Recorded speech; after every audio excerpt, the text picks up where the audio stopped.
தமிழ் நெஞ்சங்களுக்கு அன்பு கலந்த வணக்கங்கள். தந்தி டிவியின் இன்றைய பரபரப்பு நிகழ்ச்சிக்கு உங்களை அன்புடன் வரவேற்கிறோம். முதலில் போராட்டம் செஞ்ச விவசாயிகளை போலீஸ் குண்டு கட்டா தூக்கிட்டு போன சம்பவம் பரபரப்பை ஏற்படுத்தியிருக்கு. எங்கன்னு பார்ப்போம்.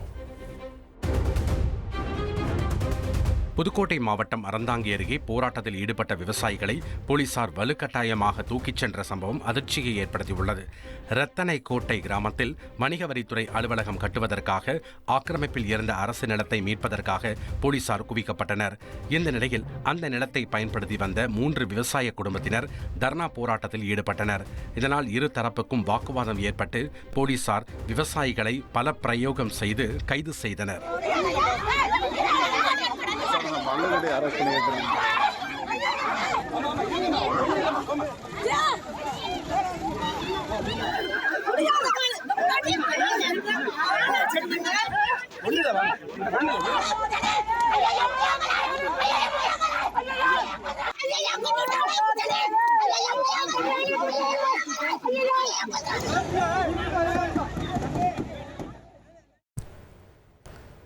ஜார்க்கண்ட் மாநிலத்தில் கூட்ஸ் ட்ரெயின் மேலே இன்னொரு ட்ரெயின் மோதிருச்சு. என்ன ஆச்சுன்னு பார்ப்போம். ஜார்க்கண்ட் மாநிலத்தில் சரக்கு ரயில் மீது மற்றொரு சரக்கு ரயில் மோதி விபத்து ஏற்பட்டுள்ளது. ஜார்க்கண்ட் மாநிலம் சாஹேப் கஞ்ச் பகுதியை அடுத்த பார்ஹர்வா பகுதியில் தண்டவாளத்தில் சென்று கொண்டிருந்த சரக்கு ரயில் மீது பின்னால் வந்த மற்றொரு சரக்கு ரயில் மோதியதில் 8 பெட்டிகள் தடம் புரண்டதாக கூறப்படுகிறது. உயிர்ச்சேதம் எதுவும் ஏற்படவில்லை. முன்னால் சென்ற சரக்கு ரயில் மேலே பின்னால் வந்த சரக்கு ரயில் பெட்டிகள் தொங்கிக் கொண்டு நின்றன. இந்த விபத்தால் ரயில்வே துறைக்கு பெரும் பொருட்சேதம் ஏற்பட்டுள்ளது.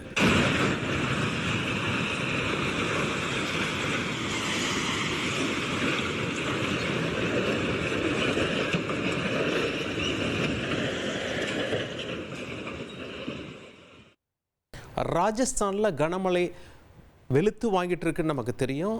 அங்கே வெள்ளத்தில் ஒருத்தர் காரோடு சிக்கிட்டு இருக்கார். ராஜஸ்தானில் கனமழை பெய்து வரும் நிலையில் வந்தார் ஆற்றை கடக்க முயற்சி செய்த கார் ஒன்று திடீரென வெள்ளப்பெருக்கில் சிக்கிய பரபரப்பு காட்சி வெளியாகியுள்ளது. சம்பவத்தின் போது அங்கிருந்த காவலர் மதன்லால் மற்றும் இளைஞர் பிரவீன் மஞ்சு ஆகியோர் சூழ்நிலையின் தீவிரத்தை புரிந்து கொண்டு காரில் சிக்கியிருந்தவர்களை மீட்டனர். ஆபத்தான நிலையில் சமயோஜிதமாக செயல்பட்ட இருவருக்கும் பாராட்டுகள் குவிந்து வருகின்றன.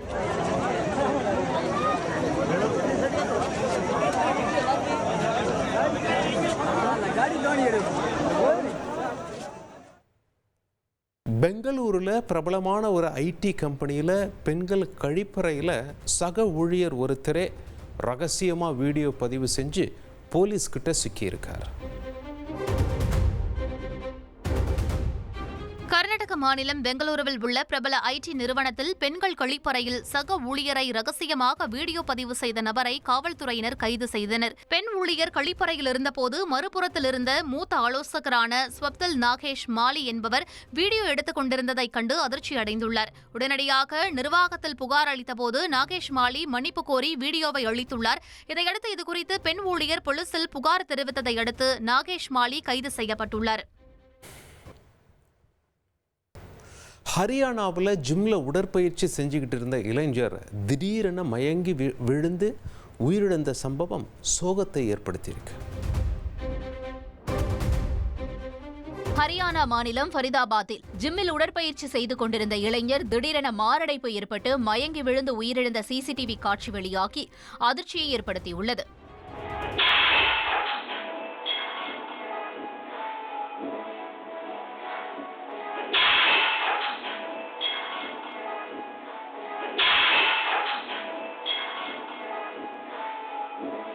பங்கஜ் சர்மா என்ற அந்த இளைஞர் தோள்களுக்கான பயிற்சியை மேற்கொண்டிருந்த போது திடீரென மயங்கி விழுந்தார். இதனையடுத்து அங்கிருந்தவர்கள் அவருக்கு சிபிஆர் உள்ளிட்ட முதலுதவி சிகிச்சைகளை அளித்தும் பலனளிக்காத நிலையில் இச்சம்பவம் குறித்து போலீசார் விசாரணை நடத்தி வருகின்றனர். ஒடிசாவில் நகை கடைக்குள்ள புகுந்த ஒரு கும்பல் துப்பாக்கி முனையில் கொள்ளையடிச்சிட்டு போயிருக்காங்க. ஒடிஷாவில் பட்டப்பகலில் நகை கடைக்குள் புகுந்த 4 பேர் கொண்ட மர்ம கும்பல் துப்பாக்கி முனையில் கொள்ளையடித்த சம்பவம் பரபரப்பை ஏற்படுத்தியது. ஒடிஷா மாநிலம் ஹரிச்சந்திரபூரில் உள்ள நகை கடைக்குள் புகுந்த ஹெல்மெட் அணிந்த 4 கொள்ளையர்கள் கடையில் இருந்த உரிமையாளர் மற்றும் ஊழியர்களை துப்பாக்கி முனையில் மிரட்டி பணம் மற்றும் நகைகளை பறித்து சென்றனர்.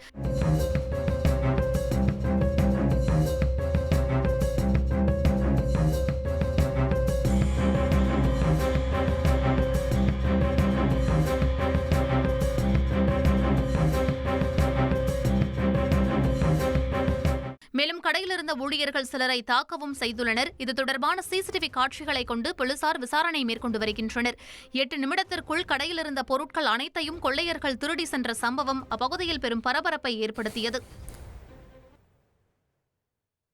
திருப்பதியில் கோவில் கடை வீதியில் நள்ளிரவு திடீரென தீ விபத்து ஏற்பட்டிருக்கு. இதனால் பெரிய அளவில் பொருட்சேதம் ஏற்பட்டிருக்கு.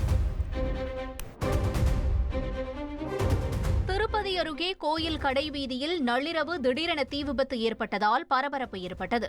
திருப்பதியில் கோவிந்தராஜசுவாமி கோயில் எதிரே உள்ள கடைவீதி முழுவதும் நிழலுக்காக பந்தல் அமைக்கப்பட்டுள்ளது. இந்நிலையில் இரவு திடீரென ஏற்பட்ட தீ பந்தல் முழுவதும் பரவி பற்றி எரிந்தது. தகவல் அறிந்து வந்த தீயணைப்புத் துறையினர் நீண்ட நேரமாக போராடி தீயை அணைத்தனர்.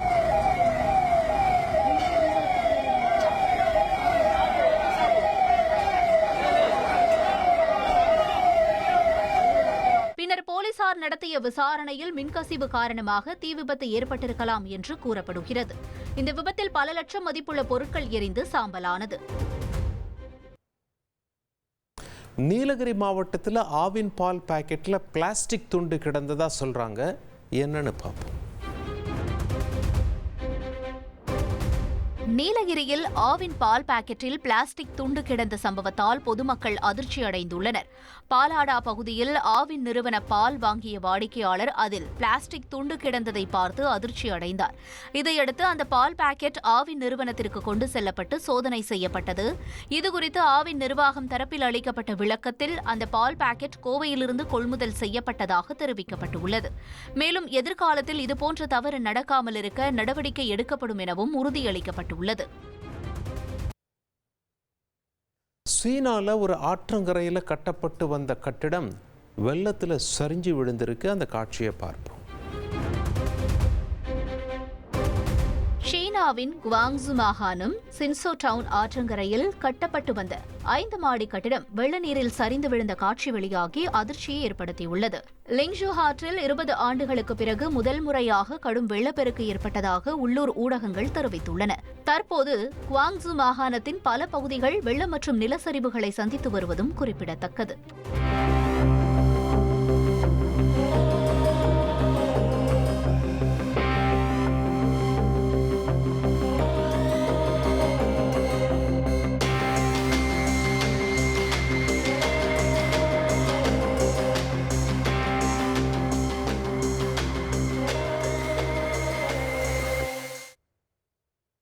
கூடலூரில் அரசு பேருந்து ஒரு காட்டு யானை ரொம்ப ஆக்ரோஷமாக தாக்க வந்ததால் எல்லோரும் பயந்துட்டாங்க.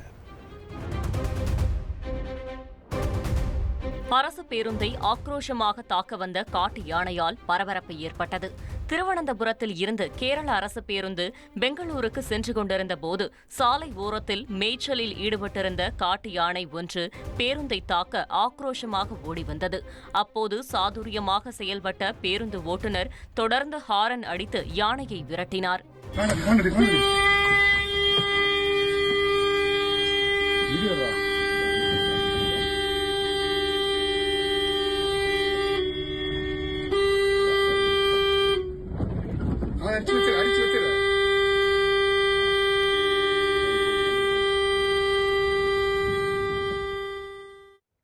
பதிமூன்று வயது சிறுவனை 2 இளைஞர்கள் காரில் கடத்திச் சென்று கொலை செய்துள்ள சம்பவம் பெரும் அதிர்ச்சியை ஏற்படுத்தி உள்ளது.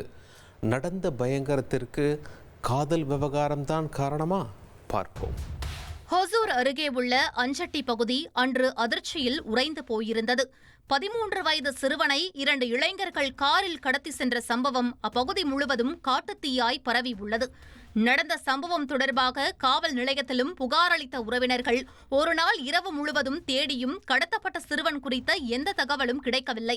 இதன் தொடர்ச்சியாக மறுநாள் பொழுது விடிந்தபோது அஞ்சட்டி பேருந்து நிலையம் அருகே போராட்ட குரல்கள் ஒலித்தது. புகார் அளித்தும் நடவடிக்கை எடுக்காத காவல்துறையினரை கண்டித்து கோஷமிட்ட சிறுவனின் உறவினர்கள் சாலை மறியலில் ஈடுபட்டுள்ளனர். இந்நிலையில் போராட்டக்காரர்களிடம் பேச்சுவார்த்தை மேற்கொண்டிருந்த போதே அஞ்சட்டி காட்டுப்பகுதிக்குள் கடத்தப்பட்ட சிறுவனின் சடலம் கிடக்கும் தகவல் அறிந்து அனைவரும் அதிர்ந்து போயிருக்கிறார்கள். காட்டுப்பகுதியில் சடலமாக கிடந்த சிறுவனின் உடலை மீட்டு அதனை பிரேத பரிசோதனைக்கு அனுப்ப முயற்சித்திருக்கிறார்கள். அப்போது குற்றவாளிகளை கைது செய்யும் வரை உடலை எடுக்க அனுமதிக்க மாட்டோம் என கூறி உறவினர்கள் காவல்துறையினரிடம் கடும் வாக்குவாதத்தில் ஈடுபட்டிருக்கிறார்கள்.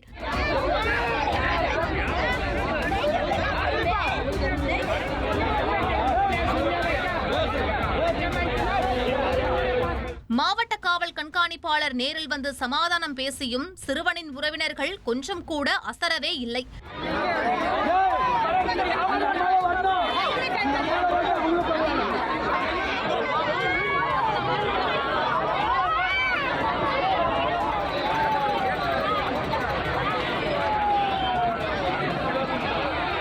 கொல்லப்பட்டவர் 13 வயதான ரோஹித். ஒசூர் அஞ்சட்டி அடுத்துள்ள மாவனட்டி கிராமத்தை சேர்ந்த சிவராஜ் மற்றும் மஞ்சுளா தம்பதியின் இளைய மகன். சிவராஜ் சென்ட்ரிங் வேலைக்கு சென்று அதன் மூலம் கிடைக்கும் வருமானத்தில் மனைவி, 2 மகன்கள் மற்றும் ஒரு மகளோடு சந்தோஷமாக வாழ்ந்து வந்துள்ளார். சிவராஜின் இளைய மகன் ரோஹித் அருகில் உள்ள பள்ளியில் 8ஆம் வகுப்பு படித்து வந்த நிலையில்தான் இந்த படு பயங்கர சம்பவம் நடந்திருக்கிறது. புதன்கிழமை மாலை நேரத்தில் ரோஹித் சாலையில் நடந்து சென்றுள்ளார். அப்போது அவரை காரில் வழிமறித்த 2 நபர்கள் ரோஹித்தை அடித்து கட்டாயப்படுத்தி காரில் கடத்தி சென்றுள்ளனர். நடந்த சம்பவத்தை நேரில் பார்த்தவர்கள் பதறிப்போய் ரோஹித்தின் குடும்பத்தினருக்கு தகவல் கொடுத்துள்ளனர். உடனடியாக காவல்துறையினருக்கும் தகவல் தெரிவிக்கப்பட்டு ரோஹித்தை மீட்பதற்கான சர்ச் ஆபரேஷன் தொடங்கியிருக்கிறது. முதற்கட்ட விசாரணையில் ரோஹித்தை அதே பகுதியை சேர்ந்த இளைஞர்தான் கடத்தி சென்றுள்ளார் என்கிற தகவல் கிடைத்துள்ளது. ரோஹித்தை கடத்திய காரை அருகில் உள்ள பெட்ரோல் பங்க் அருகே நிறுத்தியவர்கள் அங்கிருந்து மற்றொரு காரில் சிறுவனை கடத்தி மிக கொடூரமாக கொலை செய்து காட்டிற்குள் வீசி சென்றுள்ளனர்.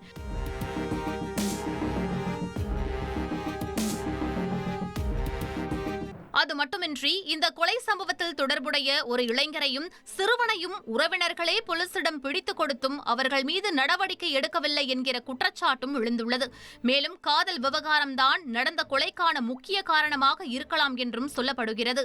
அது மட்டுமின்றி ரோஹித் காதலுக்கு இடையூறாக இருந்தாரா என்கிற கோணத்திலும் போலீசார் தீவிர விசாரணை மேற்கொண்டு வருகின்றனர்.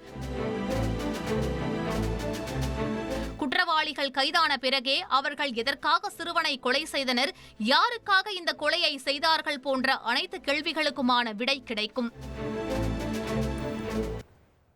ஹொசூர்ல 13 வயது சிறுவன் கடத்தி கொல்லப்பட்ட நிலையில சடலத்தை ரோட்டில் வச்சு உறவினர்கள் போராட்டத்தில் ஈடுபட்டாங்க.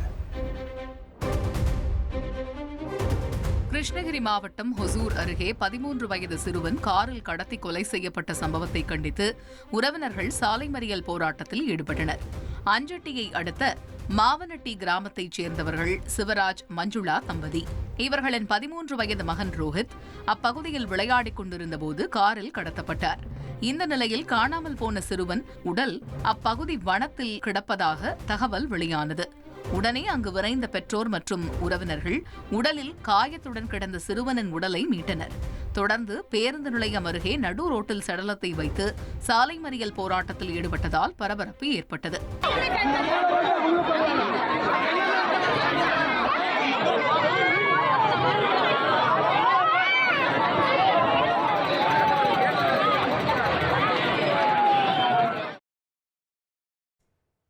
நடிகர் விஜய் சேதுபதியோட வாரிசான சூர்யா ஃபீனிக்ஸ் திரைப்படம் மூலம் ஹீரோவா லான்ச் ஆக போறாரு. அவர் குறித்த நெகட்டிவான வீடியோக்களை இணையத்தில் இருந்து நீக்க சொல்லி தொடர்ந்து அழுத்தம் கொடுக்கப்படுறதா குற்றச்சாட்டு எழுந்த நிலையில் அதற்கு தந்தை அளித்துள்ள நச் பதில் இது.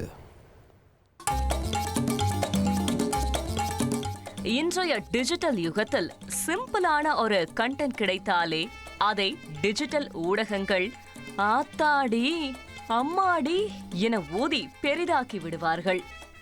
இந்த சூழலில் கண்டென்ட் பசியோடு நேர்காணல் எடுக்க வந்தவர்களுக்கு பஃபெட் ஃபீஸ்டையே கொடுத்து பா யாரா அந்த பையன் என கேட்கும் அளவிற்கு ஆச்சரியப்படுத்தி உள்ளார் நடிகரும் விஜய் சேதுபதியின் மகனுமான சூர்யா. அப்பா வேற நான் வேற, தாவேக்கவினரால் எங்களுக்கு வந்த பிரச்சனை, நடிகர் விஜய்க்கு அப்புறம் நான் தான். ஏற்கனவே உள்ள சூர்யா பெரியவரு, அந்த தப்புக்காக அப்பா என்ன ரொம்ப அடிச்சாரு. ஒர்க் ஷாப்ல வேலைக்கு போயிருக்கேன். இப்படி அறிமுக நாயகனான சூர்யா ஓப்பனாக பேசிய சில கருத்துக்கள் இணையத்தில் ட்ரோலாகி அவர் மீது எக்கச்சக்கமான நெகட்டிவ் விமர்சனங்கள் எழுந்திருந்தது. இந்த சூழலில்தான் விஜய் சேதுபதி ரசிகர்களுக்கும் நடிகர் சூர்யா சேதுபதியின் நண்பர்களுக்கும் ஃபீனிக்ஸ் நாயகனை தவறாக சித்தரிக்கும் எண்ணத்தோடு தம்ப்நெயில் வைத்த யூடியூபர்களை மிரட்டி காணொளியை நீக்கச் சொல்லி அழுத்தம் கொடுப்பதாக குற்றச்சாட்டு எழுந்திருக்கிறது. என்ன நடந்தது என்பதை தெரிந்து கொள்ள சோஷியல் மீடியாவை அலசி ஆராய்ந்தோம். நடிகர் விஜய் சேதுபதியின் மகன் சூர்யா நடிப்பில் உருவாகியுள்ள ஃபீனிக்ஸ் திரைப்படம் நாளை வேர்ல்டு வைட் ரிலீஸ் ஆக உள்ளது. இந்த திரைப்படத்தை ஸ்டண்ட் மாஸ்டர் அனல் அரசு டைரக்ட் செய்துள்ளார். இந்த திரைப்படத்தில் கமிட் ஆவதற்கு முன்பு 120 கிலோ எடையுடன் பர்மனாக தோற்றமளித்த சூர்யா அதன் பிறகு கடுமையான உடற்பயிற்சிகள் மூலம் உடலை குறைத்து சிக்கன 6 பேக் உருவாக்கி உள்ளார்.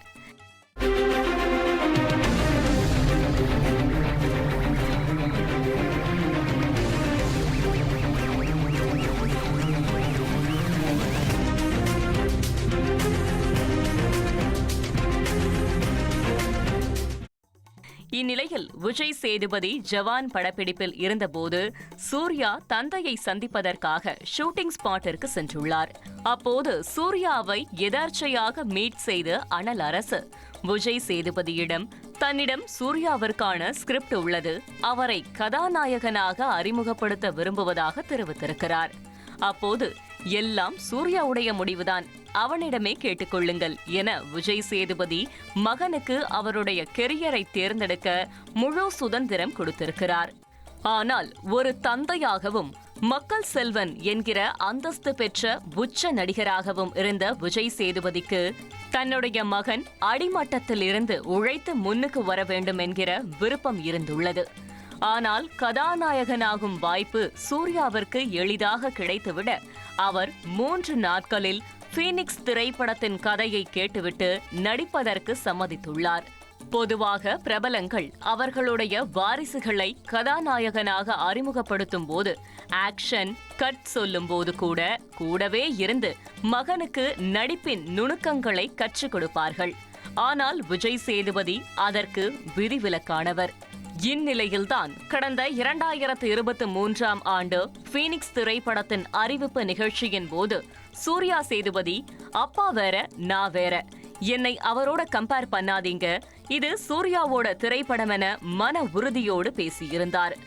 சூர்யாவின் இந்த கான்பிடென்டான பேச்சுக்கு இணையத்தில் கடுமையான விமர்சனங்கள் எழுந்தது. இதைத் தொடர்ந்து 2024 தந்தையர் தினத்தன்று ஃபீனிக்ஸ் திரைப்படத்தின் டீசர் வெளியீட்டு விழா நடந்தது.